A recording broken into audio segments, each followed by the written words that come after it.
Hi hello welcome to movie stop trivia. ఈరోజు మన trivia question ఏంటంటే, సినిమా అంటేనే గ్లామర్, గ్లామర్ అంటేనే సినిమా. సో ఇలాంటి సినీ గ్లామర్ ప్రపంచంలో మన తెలుగు సినిమా హీరోయిన్ల హవా అంతా ఇంతా కాదు. అయితే ఈ జనరేషనే కాదు, మన ఫస్ట్ జనరేషన్ సినిమా హీరోయిన్ల హవా కూడా చాలా ఎక్కువే. అయితే వాళ్ళ యాక్టింగ్ పర్ఫార్మెన్స్తో ప్రేక్షకులని మైమర్పించారు. అయితే ఒక్కరు మాత్రం వాళ్ళకి భిన్నంగా తన గ్లామర్తో తెలుగు సినీ జనాన్ని తన వైపుకు తిప్పుకుంది. ఇంతకీ తనెవరో ఇప్పుడు మనం తెలుసుకుందాం. గుంటూరు జిల్లా తెనాలి గ్రామంలో జన్మించింది కాంచనమాల. చిన్నప్పటి నుంచే యాక్టింగ్ అండ్ మ్యూజిక్ అంటే ఇంట్రెస్ట్. శ్రీకృష్ణ తులాభారం అనే సినిమాలో మిత్రవిందగా కనిపించింది. ఆ తర్వాత చాలా సినిమాల్లో హీరోయిన్గా కూడా నటించింది.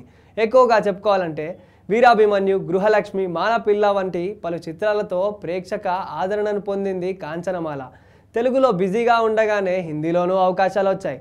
అయితే తను కాదనుకుంది. ఆ రోజుల్లో కాంచనమాల పేరు మీద చీరలు గాజులు అమ్మే వాళ్ళంటే అర్థం చేసుకోండి కాంచనమాల క్రేజ్ ఏ రేంజ్లో ఉందో. కెరియర్ పీక్ స్టేజ్లోనూ బాలనాగమ్మ సినిమాతో అఖండ విజయాన్ని అందుకున్న కాంచనమాల చివరికి తెలుగునాట తన ప్రభావాన్ని మెల్లిమెల్లిగా కోల్పోయింది. అయితే తెలుగునాట తన అందచందాలతో మైమర్పించిన కాంచనమాల చివరికి 1981 జనవరి 24న మెద్రాసులో కనుమూసింది కాంచనమాల. సో ఇది ఇవాటి టాపిక్. సో నెక్స్ట్ వీక్ ఇంకొక ఇంట్రెస్టింగ్ టాపిక్తో మీ ముందుకు వస్తా. This is Akhil signing off.